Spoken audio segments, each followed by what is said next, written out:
Assalamualaikum warahmatullahi wabarakatuh. Sahabat beriman yang dirahmati Allah. Ini adalah kisah mengharukan sahabat Mus'ab bin Umair yang syahid di jalan Allah Subhanahu wa Ta'ala. Mus'ab bin Umair salah seorang di antara para sahabat Nabi. Seorang remaja Quraisy terkemuka, seorang yang paling ganteng dan tampan, penuh dengan jiwa dan semangat kepemudaan.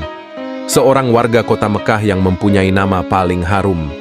Ia lahir dan dibesarkan dalam kesenangan dan tumbuh dalam lingkungannya. Mungkin tak seorang pun di antara anak-anak muda Mekah yang beruntung dimanjakan oleh kedua orang tuanya demikian rupa sebagai yang dialami Mus'ab bin Umair. Mungkinkah kiranya anak muda yang serba kecukupan, biasa hidup mewah dan manja, menjadi buah bibir gadis-gadis Mekah dan menjadi bintang di tempat-tempat pertemuan. Sungguh, suatu riwayat penuh pesona, riwayat Mus'ab bin Umair atau Mus'ab yang baik, sebagai biasa digelarkan oleh kaum muslimin. Ia salah satu di antara pribadi muslimin yang ditempa oleh Islam dan dididik oleh Nabi Muhammad sallallahu alaihi wasallam. Suatu hari anak muda ini mendengar berita yang telah tersebar luas di kalangan warga Mekah mengenai Muhammad Al-Amin yang mengatakan bahwa dirinya telah diutus Allah sebagai pembawa berita suka maupun duka, sebagai da'i yang mengajak umat beribadat kepada Allah yang Maha Esa. Sementara perhatian warga Mekah terpusat pada berita itu, dan tiada yang menjadi pembicaraan mereka kecuali tentang Rasulullah Shallallahu Alaihi Wasallam serta agama yang dibawanya. Di antara berita yang didengarnya ialah bahwa Rasulullah bersama pengikutnya biasa mengadakan pertemuan di suatu tempat yang terhindar jauh dari gangguan gerombolan Quraisy dan ancaman-ancamannya, yaitu di Bukit Syafa di rumah Arqam bin Abil Arqam. Keraguannya tiada berjalan lama, hanya sebentar waktu ia menunggu. Maka pada suatu senja didorong oleh kerinduannya pergilah ia ke rumah Arqam menyertai rombongan itu. Di tempat itu Rasulullah Shallallahu Alaihi Wasallam sering berkumpul dengan para sahabatnya, tempat mengajarnya ayat-ayat Al-Quran dan membawa mereka salat beribadat kepada Allah yang Maha Akbar. Baru saja Mus'ab mengambil tempat duduknya, ayat-ayat Al-Quran mulai mengalir dari kalbu Rasulullah bergema melalui kedua bibirnya dan sampai ke telinga, meresap di hati para pendengar. Di senja itu Mus'ab pun terpesona oleh untaian kalimat Rasulullah yang tepat menemui sasaran pada kalbunya. Hampir saja anak muda itu terangkat dari tempat duduknya karena rasa haru dan serasa terbang ia karena gembira. Tetapi Rasulullah mengulurkan tangannya yang penuh berkat dan kasih sayang dan mengurut dada pemuda yang sedang bergejolak hingga tiba-tiba menjadi sebuah lubuk hati yang tenang dan damai, tak obah bagai lautan yang teduh dan dalam. Pemuda yang telah Islam dan iman itu nampak telah memiliki ilmu dan hikmah yang luas, berlipat ganda dari ukuran usianya, dan mempunyai kepekatan hati yang mampu merubah jalan sejarah. Tetapi di kota Mekah tiada rahasia yang tersembunyi, apalagi dalam suasana seperti itu. Mata kaum Quraisy berkeliaran di mana-mana, mengikuti setiap langkah dan menyelusuri setiap jejak. Kebetulan seorang yang bernama Utsman bin Thalhah melihat Mus'ab memasuki rumah Arqam secara sembunyi. Kemudian pada hari yang lain dilihatnya pula ia salat seperti Muhammad sallallahu alaihi wasallam. Secepatnya ia mendapatkan ibu Mus'ab dan melaporkan berita yang dijamin kebenarannya.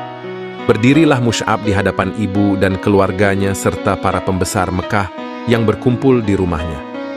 Dengan hati yang yakin dan pasti, dibacakannya ayat-ayat Al-Quran yang disampaikan Rasulullah untuk mencuci hati nurani mereka, mengisinya dengan hikmah dan kemuliaan, kejujuran dan ketakwaan. Ketika sang ibu hendak membungkam mulut putranya dengan tamparan keras, tiba-tiba tangan yang terulur bagai anak panah itu surut dan jatuh terkulai, demi melihat nur atau cahaya yang membuat wajah yang telah berseri cemerlang itu kian berwibawa dan patut diindahkan, menimbulkan suatu ketenangan yang mendorong dihentikannya tindakan itu. Karena rasa keibuannya, ibunda Mus'ab terhindar memukul dan menyakiti putranya, tetapi tak dapat menahan diri dari tuntutan membela berhalanya dengan jalan lain. Dibawalah putranya itu ke suatu tempat yang jauh dari rumahnya, lalu dikurung dan dipenjarakannya dengan sangat rapat. Demikianlah beberapa lama Mus'ab tinggal dalam kurungan sampai saat beberapa orang muslimin hijrah ke Habsyi. Mendengar berita hijrah ini, Mus'ab pun mencari muslihat dan berhasil mengelabui ibu dan penjaga-penjaganya, lalu pergi ke Habsyi melindungkan diri. Ia tinggal di sana bersama saudara-saudaranya kaum Muhajirin, lalu pulang ke Mekkah. Kemudian ia pergi lagi hijrah kedua kalinya bersama para sahabat atas titah Rasulullah dan karena taat kepadanya. Baik di Habsyi ataupun di Mekkah, ujian dan penderitaan yang harus dilalui Mus'ab di tiap saat dan tempat kian meningkat. Ia telah selesai dan berhasil menempa corak kehidupannya menurut pola yang modelnya telah dicontohkan Muhammad Rasulullah Shallallahu Alaihi Wasallam. Ia merasa puas bahwa kehidupannya telah layak untuk dipersembahkan bagi pengorbanan terhadap penciptanya yang maha tinggi, Tuhannya yang maha akbar.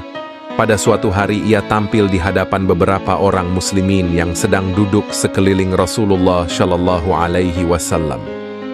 Demi memandang Mus'ab, mereka sama menundukkan kepala dan memejamkan mata, sementara beberapa orang matanya basah karena duka. Mereka melihat Mus'ab memakai jubah usang yang bertambal-tambal. Padahal belum lagi hilang dari ingatan mereka pakaiannya sebelum masuk Islam. Tak obahnya bagaikan kembang di taman, berwarna-warni dan menghamburkan bau yang wangi. Adapun Rasulullah menatapnya dengan pandangan penuh arti, disertai cinta kasih dan syukur dalam hati. Pada kedua bibirnya tersungging senyuman mulia, seraya bersabda, "Dahulu saya lihat Mus'ab ini tak ada yang mengimbangi dalam memperoleh kesenangan dari orang tuanya, kemudian ditinggalkannya semua itu demi cintanya kepada Allah dan Rasul-Nya. Semenjak ibunya merasa putus asa untuk mengembalikan Mus'ab kepada agama yang lama, ia telah menghentikan segala pemberian yang biasa dilimpahkan kepadanya. Bahkan ia tak sudi nasinya dimakan orang yang telah mengingkari berhala dan patut beroleh kutukan daripadanya, walau anak kandungnya sendiri." Akhir pertemuan Mus'ab dengan ibunya, ketika perempuan itu hendak mencoba mengurungnya lagi sewaktu ia pulang dari Habsyi. La pun bersumpah dan menyatakan tekadnya untuk membunuh orang-orang suruhan ibunya bila rencana itu dilakukan. Karena sang ibu telah mengetahui kebulatan tekad putranya yang telah mengambil satu keputusan, tak ada jalan lain baginya kecuali melepasnya dengan cucuran air mata. Sementara Mus'ab mengucapkan, "Selamat berpisah," dengan menangis pula. Saat perpisahan itu menggambarkan kepada kita kegigihan luar biasa dalam kekafiran pihak ibu. Sebaliknya kebulatan tekad yang lebih besar dalam mempertahankan keimanan dari pihak anak. Ketika sang ibu mengusirnya dari rumah sambil berkata, "Pergilah sesuka hatimu, aku bukan ibumu lagi." Maka Mus'ab pun menghampiri ibunya sambil berkata, "Wahai bunda, telah Ananda sampaikan nasihat kepada bunda dan Ananda menaruh kasihan kepada bunda. Karena itu saksikanlah bahwa tiada Tuhan melainkan Allah dan Muhammad adalah hamba dan utusannya." Dengan murka dan naik darah ibunya menyahut, "Demi bintang, sekali-kali aku takkan masuk ke dalam agamamu itu. Otakku bisa jadi rusak dan buah pikiranku takkan diindahkan orang lagi." Demikian Mus'ab meninggalkan kemewahan dan kesenangan yang dialaminya selama itu dan memilih hidup miskin dan sengsara. Pemuda ganteng itu kini telah menjadi seorang melarat dengan pakaiannya yang kasar dan usang. Sehari makan dan beberapa hari menderita lapar. Tapi jiwanya yang telah dihiasi dengan akidah suci dan cemerlang berkat sepuhan nur ilahi telah merubah dirinya menjadi seorang manusia lain, yaitu manusia yang dihormati, penuh wibawa dan disegani. Suatu saat Mus'ab dipilih Rasulullah untuk melakukan suatu tugas maha penting saat itu. Ia menjadi duta atau utusan Rasul ke Madinah untuk mengajarkan seluk-beluk agama kepada orang-orang Anshor yang telah beriman dan baiat kepada Rasulullah di Bukit Aqabah. Di samping itu mengajak orang-orang lain untuk menganut agama Allah serta mempersiapkan kota Madinah untuk menyambut hijratul Rasul sebagai peristiwa besar. Sebenarnya di kalangan sahabat ketika itu masih banyak yang lebih tua, lebih berpengaruh dan lebih dekat hubungan kekeluargaannya dengan Rasulullah daripada Mus'ab. Tetapi Rasulullah menjatuhkan pilihannya kepada Mus'ab yang baik. dan bukan tidak menyadari sepenuhnya bahwa beliau telah memikulkan tugas amat penting ke atas pundak pemuda itu dan menyerahkan kepadanya tanggung jawab nasib agama Islam di kota Madinah, suatu kota yang tak lama lagi akan menjadi kota hijrah, pusat para da'i dan dakwah, tempat berhimpunnya penyebar agama dan pembela al-Islam. Mus'ab memikul amanat itu dengan bekal karunia Allah kepadanya, berupa fikiran yang cerdas dan budi yang luhur. Dengan sifat zuhud, kejujuran dan kesungguhan hati, ia berhasil melunakkan dan menawan hati penduduk Madinah hingga mereka berduyun-duyun masuk Islam. Sesampainya di Madinah, didapatinya kaum muslimin di sana tidak lebih dari 12 orang, yakni hanya orang-orang yang telah baiat di Bukit Aqabah. Tetapi tiada sampai beberapa bulan kemudian, meningkatlah orang yang sama-sama memenuhi panggilan Allah dan Rasul-Nya. Pada musim haji berikutnya dari perjanjian Aqabah, kaum muslimin Madinah mengirim perutusan yang mewakili mereka menemui Nabi. Dan perutusan itu dipimpin oleh guru mereka, oleh duta yang dikirim Nabi kepada mereka, yaitu Mus'ab bin Umair. Dengan tindakannya yang tepat dan bijaksana, Mus'ab bin Umair telah membuktikan bahwa pilihan Rasulullah Shallallahu Alaihi Wasallam atas dirinya itu tepat. Ia memahami tugas dengan sepenuhnya hingga tak terlanjur melampaui batas yang telah ditetapkan. Ia sadar bahwa tugasnya adalah menyeru kepada Allah, menyampaikan berita gembira lahirnya suatu agama yang mengajak manusia mencapai hidayah Allah, membimbing mereka ke jalan yang lurus. Akhlaknya mengikuti pola hidup Rasulullah yang diimaninya, yang mengemban kewajiban hanya menyampaikan belaka. Di Madinah, Mus'ab tinggal sebagai tamu di rumah As'ad bin Zararah. Dengan didampingi As'ad, ia pergi mengunjungi kabilah-kabilah, rumah-rumah dan tempat-tempat pertemuan untuk membacakan ayat-ayat kitab suci dan menyampaikan kalimatullah bahwa Allah Tuhan Maha Esa secara hati-hati. Pernah ia menghadapi beberapa peristiwa yang mengancam keselamatan diri serta sahabatnya yang nyaris celaka kalau tidak karena kecerdasan akal dan kebesaran jiwanya. Suatu hari ketika ia sedang memberikan petuah kepada orang-orang, tiba-tiba disergap Usaid bin Hudlair, kepala suku kabilah Abdul Ashhal di Madinah. Usaid menodong Mus'ab dengan menyentakkan lembingnya. Bukan main marah dan murkanya Usaid menyaksikan Mus'ab yang dianggap akan mengacau dan menyelewengkan anak buahnya dari agama mereka, serta mengemukakan Tuhan yang Maha Esa yang belum pernah mereka kenal dan dengar sebelum itu. Padahal menurut anggapan Usaid, Tuhan-Tuhan mereka yang bersimpuh lena di tempatnya masing-masing mudah dihubungi secara konkret. Jika seseorang memerlukan salah satu di antaranya, tentulah ia akan mengetahui tempatnya dan segera pergi mengunjunginya untuk memaparkan kesulitan serta menyampaikan permohonan. Demikianlah yang tergambar dan terbayang dalam fikiran suku Abdul Ashhal. Tetapi Tuhannya Muhammad Shallallahu Alaihi Wasallam yang diserukan beribadah kepadanya oleh utusan yang datang kepada mereka itu, tiadalah yang mengetahui tempatnya dan tak seorang pun yang dapat melihatnya. Demi dilihat kedatangan Usaid bin Hudlair yang murka bagaikan api sedang berkobar kepada orang-orang Islam yang duduk bersama Mus'ab, mereka pun merasa kecut dan takut. Tetapi Mus'ab yang baik tetap tinggal tenang dengan air muka yang tidak berubah. Bagaikan singa hendak menerkam, Usaid berdiri di depan Mus'ab dan As'ad bin Zararah, bentaknya, "Apa maksud kalian datang ke kampung kami ini? Apakah hendak membodohi rakyat kecil kami? Tinggalkan segera tempat ini, jika tak ingin segera nyawa kalian melayang, seperti tenang dan mantapnya samudera dalam.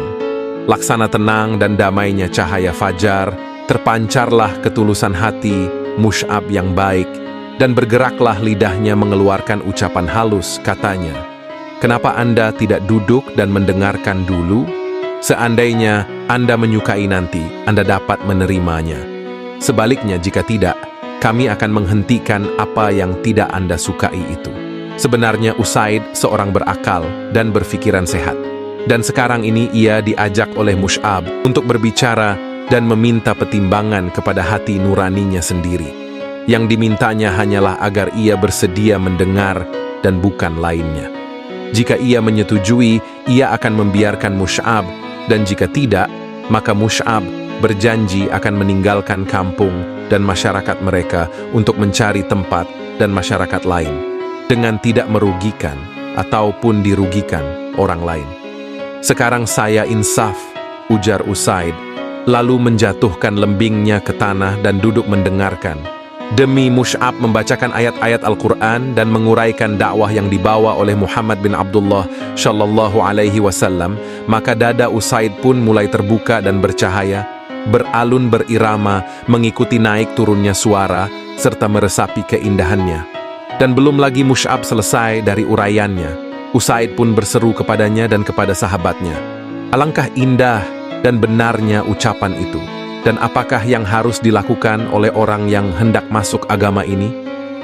Maka sebagai jawabannya, gemuruhlah suara tahlil, serempak seakan hendak menggoncangkan bumi. Kemudian ujar Mus'ab, hendaklah ia mensucikan diri, pakaian, dan badannya, serta bersaksi bahwa tiada Tuhan yang hak diibadahi melainkan Allah. Secepatnya berita itu pun tersiarlah. Keislaman Usaid disusul oleh kehadiran Sa'ad bin Mu'adz. Dan setelah mendengar uraian Mus'ab, Sa'ad merasa puas dan masuk Islam pula. Langkah ini disusul pula oleh Sa'ad bin Tubadah. Dan dengan keislaman mereka ini, berarti selesailah persoalan dengan berbagai suku yang ada di Madinah. Warga kota Madinah saling berdatangan dan bertanya sesama mereka, jika Usaid bin Hudlair, Sa'ad bin Ubadah, dan Sa'ad bin Mu'adz telah masuk Islam, apalagi yang kita tunggu? Ayolah kita pergi kepada Mus'ab dan beriman bersamanya, kata orang. Kebenaran itu terpancar dari celah-celah giginya. Demikianlah duta Rasulullah yang pertama telah mencapai hasil gemilang yang tiada taranya, suatu keberhasilan yang memang wajar dan layak diperolehnya. Hari-hari dan tahun-tahun pun berlalu, dan Rasulullah bersama para sahabatnya hijrah ke Madinah. Orang-orang Quraisy semakin geram dengan dendamnya. Mereka menyiapkan tenaga untuk melanjutkan tindakan kekerasan terhadap hamba-hamba Allah yang soleh. Terjadilah perang Badar dan kaum Quraisy pun beroleh pelajaran pahit yang menghabiskan sisa-sisa fikiran sehat mereka, hingga mereka berusaha untuk menebus kekalahan. Kemudian datanglah giliran perang Uhud, dan kaum muslimin pun bersiap-siap mengatur barisan. Rasulullah berdiri di tengah barisan itu, menatap setiap wajah orang beriman menyelidiki siapa yang sebaiknya membawa bendera.